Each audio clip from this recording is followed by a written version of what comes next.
சத்தியமங்கலம் காட்டின் ஆழமான பகுதிக்கு வழி தவறிச் சென்றான் வேட்டையன் செல்வம். கையில் இருந்த டார்ச் அடித்து வழி தேடிய போது தூரத்தில் ஒரு குடிசை தெரிந்தது. அங்கு ஒரு முதியவர் அமர்ந்து தீ மூட்டிக் கொண்டிருந்தார்.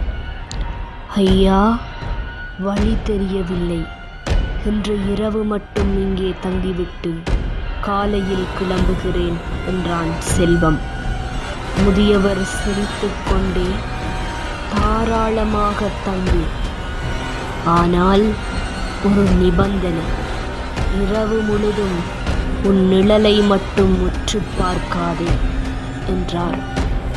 செல்வம் அதை விளையாட்டாக நினைத்து உறங்கச் சென்றான். நள்ளிரவில் சிறுநீர் கழிக்க எழுந்தபோது தீக்கனல் வெளி